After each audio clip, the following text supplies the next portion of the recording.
नमस्कार।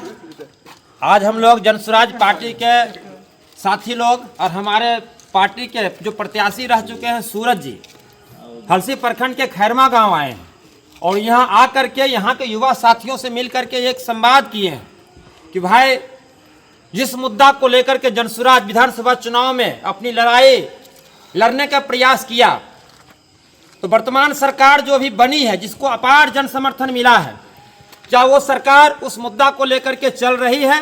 क्या यहाँ के लोगों को रोजगार पर कुछ सरकार ने काम किया है? शिक्षा की स्थिति क्या है? आइए यहाँ के युवा से हम जानते हैं कि जो वर्तमान विधायक यहाँ से जीत करके गए हैं, लगभग 4 से 5 महीना उनको जीते हुए हो गया है। इस गांव में कभी आए हैं लोगों से बात करने के लिए, यहाँ का स्थानीय मुद्दा पर उनका क्या ध्यान रहा सब बताते हैं। आइए सर, क्या नाम हुआ आपका? संतोष कुमार। संतोष जी यहाँ के जो वर्तमान विधायक हैं जीत करके गए हैं, अपार जन समर्थन उनको मिला है। क्या आपके गांव में आए हैं शिक्षा रोजगार या आपके स्थानीय मुद्दे जो गांव के मुद्दे उस पर कुछ बात करने के लिए? जी नहीं आए हैं, कभी नहीं आए हैं इस मैटर पे। नहीं आए हैं नहीं। तो इस गांव की स्थिति देखिए, कैमरा को थोड़ा सा घुमाइए। सारे लोग युवा हैं, इन युवाओं के पास रोजगार की कमी है और जनसुराज हमेशा रोजगार की ही बात करता है कि यहाँ के युवा कब तक बेरोजगार बन करके रहेंगे। आज हमारे मुख्यमंत्री जी पूरे बिहार में समृद्धि यात्रा निकाल रहे हैं। इन युवाओं के मन में ये सवाल है कि बिहार में समृद्धि क्या हुआ है, कैसी समृद्धि यात्रा? क्या यहाँ के लोगों को रोजगार मिल गया है? क्या यहाँ के लोग शिक्षा के क्षेत्र में आगे बढ़ गए हैं? देश के किसी भी कोने में कोई हादसा होता है तो यहाँ के लोग ही वहाँ दुर्घटना में इनकी मृत्यु होती है। क्या बिहार इस स्तर पर समृद्ध हो गया है? इन्हीं सब बातों को लेकर के जो हमारे विधानसभा के प्रत्याशी हैं अपनी बात को रखेंगे, यहाँ के युवाओं की बात को रखेंगे, यहाँ के मुद्दे की बात को रखेंगे। के बाद सरकार ने उसी स्टाइल में काम करना चाहा जिस हिसाब से लोक लुभावन मुद्दे उनके चुनाव के पहले थे, वही लोक लुभावन कार्य जो है वो चुनाव के बाद देखने को मिला।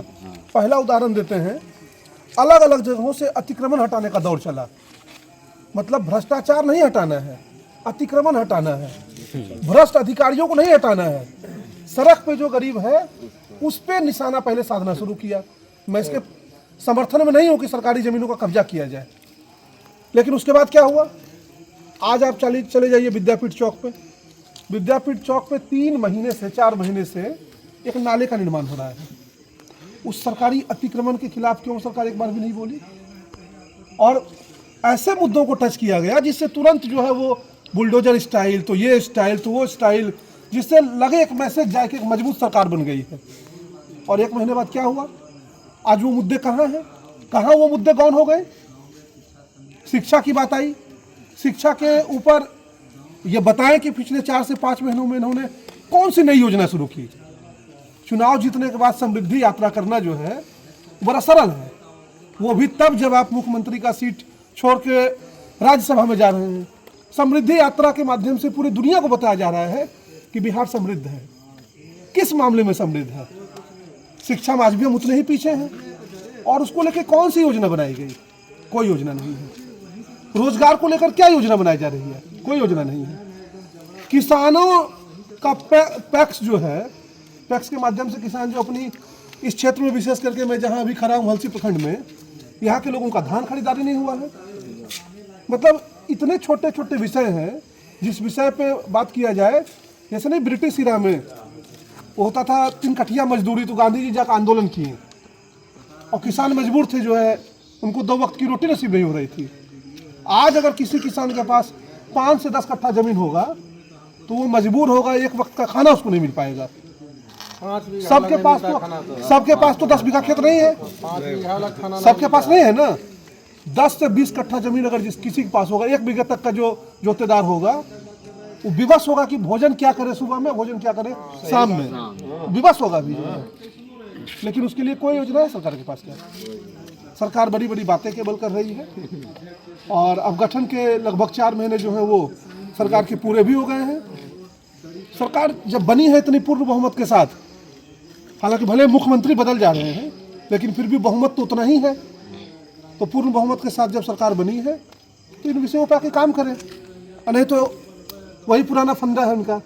4 साल 5 साल ऐसे विषयों को घसीटते रहेंगे, अंतिम में कोई आके 10,000 दे देगा कोई आके जो है 20,000 दे देगा, और जनता का भी उतना ही दोष है।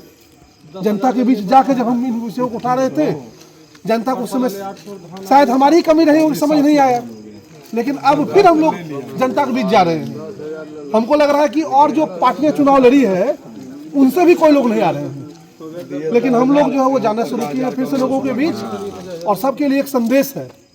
एक युवा साथी, अभी आपने बताया कि कोई लोग नहीं आए, तो ठीक है, सत्ता पक्ष वाले तो नहीं आए, लेकिन उसके बाद दूसरे प्रत्याशी जो थे यहाँ पे, क्या वो कभी आपके गांव आए आप लोगों को हाल चाल जानने के लिए, आपकी समस्या को समझने के लिए? कोई नहीं आए सर, कोई नहीं आए हैं। तो देखिए यही यहाँ की दशा है चुनाव के। सूरज भैया है जो फिर दोबारा हमसे मुलाकात किए हैं, और कोई नहीं आ पा रहा है। तो इस क्षेत्र की यही दशा है कि चुनाव के वक्त तो बड़े बड़े नेता आते हैं, बड़े बड़े वादे कर जाते हैं, लेकिन इस क्षेत्र की दशा ये है, ये कृषि प्रधान क्षेत्र है, और खास करके धान की उपज यहाँ सबसे ज्यादा होती है। हमारे प्रत्याशी अभी एक बात की चर्चा किए कि किसानों का धान पैक्स में नहीं गया है, और ये हर पंचायत की ये दशा है, लेकिन किसान भी इसके लेकर के कोई आंदोलन करने के लिए तैयार नहीं है। यहाँ के कृषि मंत्री कहते हैं, सार्वजनिक तौर पर मीडिया पे बयान देते हैं कि धान की खेती किसान क्यों करते हैं। तो आप यहाँ के किसान को कितना प्रशिक्षित किए हैं कि धान के अलावा और भी खेती कर सकते हैं? बहुत सारे मुद्दे हैं। सरकार एक तो किसान को कोई सहयोग नहीं करती है,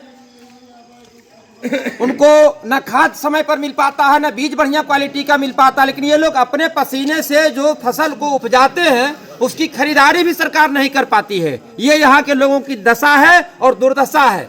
अब जनसुराज जो वादा लोगों से किया है, हम हारे या जीते लेकिन लोगों के बीच में रहेंगे। हमारा मुद्दा रहेगा लोगों को, बच्चों को शिक्षित करने का, युवाओं को रोजगार देने का, और किसान के फसल का सही कीमत मिले। इन्हीं सभी मुद्दों पर हम हलसी प्रखंड के एक एक गांव जाएंगे और लोगों से बताएंगे, जनसुराज के प्रति उनके मन में एक विश्वास पैदा करेंगे। कभी तक जो सरकार आपके साथ धोखाधड़ी किया है, जो सरकार आपको ठगने का काम किया है, उस सरकार को इस बार अगर नहीं बदल पाए, अगले बार बदलिए और एक अच्छी सरकार बनाने का प्रयास कीजिए। बहुत बहुत धन्यवाद।